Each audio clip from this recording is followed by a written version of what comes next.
السلام علیکم ورحمۃ اللہ وبرکاتہ۔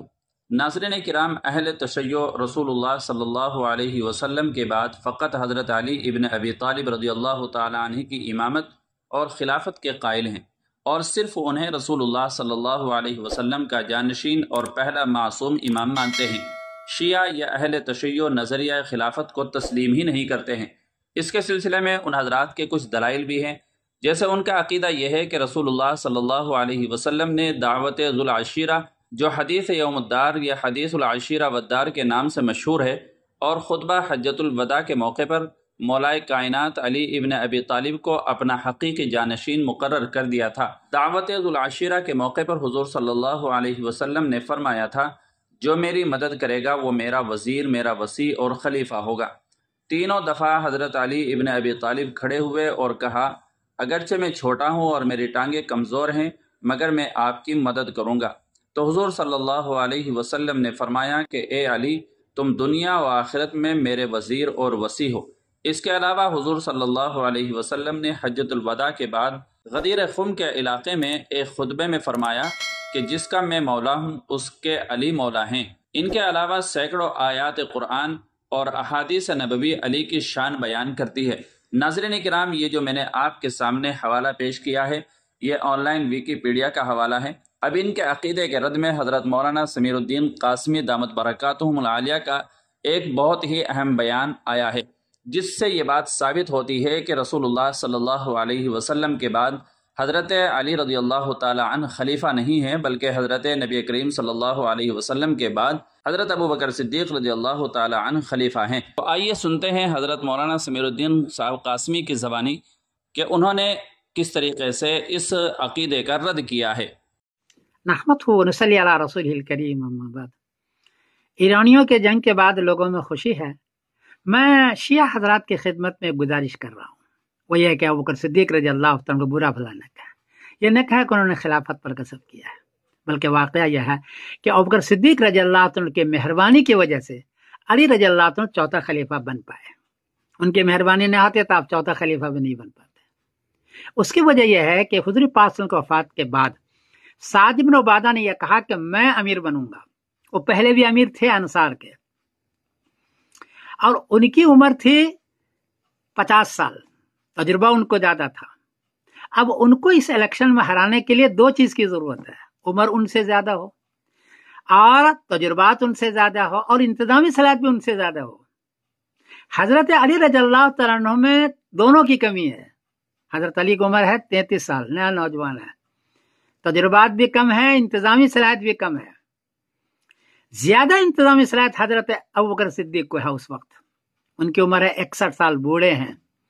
انتظامی صلاحیت اتنی زیادہ ہے کہ عرب بھی اس کو مانتا ہے۔ نبی کریم صلی اللہ علیہ وسلم نے ہجرت میں حضرت ابوبکر صدیق کو ساتھ رکھا ہے انتظامی صلاحیت کی وجہ سے۔ ایک حافظ جی کو انتظامی صلاحیت ہوتی ہے، وہ مدرسہ چلاتا ہے، اور ایک شیخ الحدیث کو انتظامی صلاحیت نہیں، وہ مدرسہ نہیں چلاتا، بخاری تو پڑھا لیتا ہے۔ تو یہاں ابوبکر صدیق کو انتظامی صلاحیت بہت زیادہ تھی اور معمر بھی تھے۔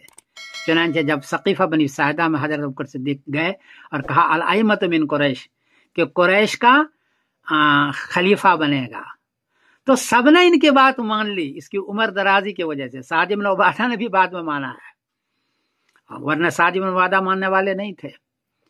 تو ابوبکر صدیق نے اپنے روب کو جیسے، اپنے تجربات کو جیسے، اپنے معمر ہونے کو جیسے اور اپنے انتظامی صلاحیت کو جیسے، یہ خلافت انصار سے لے کر کے لایا مہاجرین میں، اور مہاجرین پھر لایا تو اب کا حضرت علی رضی اللہ تعالیٰ عنہ چوتھے خلیفہ بن سکے۔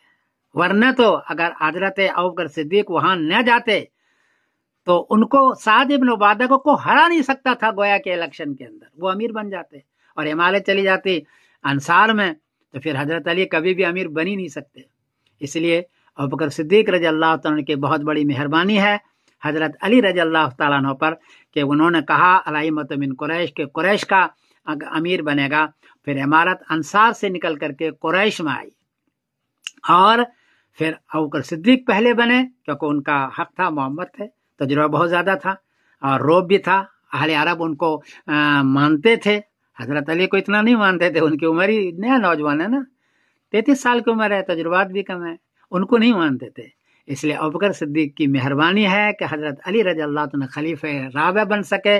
اس لیے گزارش ہے شیعوں سے کہ آپ ان کو برا بلا نہ کہیں. باقی وہ حدیث من کنت مولا فعلی مولا ہو، اس کا ترجمہ یہ نہیں ہے کہ حضرت علی خلیفہ اول ہے. ان کا ترجمہ ہے کہ جس کا میں محبوب ہوں، حضور نے فرمایا ان کا حضرت علی محبوب ہے. ہمارے بھی علی محبوب ہیں، ہم برا تو نہیں کہتے ان کو. اور اگر وہ خلیفہ اول بننے کا تھا تو حضرت علی کو سقیفہ بنی ساعدہ میں جانا چاہیے نا الیکشن میں کہ مجھے خلیفہ بنایا. کیوں نہیں گئے؟ وہ جانا چاہیے ان کو یہ کہنے کے لیے. بلکہ اپنے چوتھے خلیفہ بننے تک بھی انہوں نے نہیں کہا کہ مجھے نبی کریم صلی اللہ علیہ وسلم پہلا خلیفہ بنا، کبھی بھی نہیں کہا. یہ شیعہ حضرات بعد میں کہتے ہیں کہ نہیں ان کو خلیفہ اول بنا، اور خواہ مخواہ وہ ہنگامہ کر رہے ہیں. میرا خیال ہے کہ عرب میں سب سے زیادہ اختلاف ہے شیعہ اور سنی کا. اور شیعہ چاہتا ہے کہ میں پورے عرب کا خلیفہ بن جاؤں، اور یہ سنی چاہتے ہیں کہ میں چودھری بن جاؤں. یہ بہت بڑا اختلاف ہے.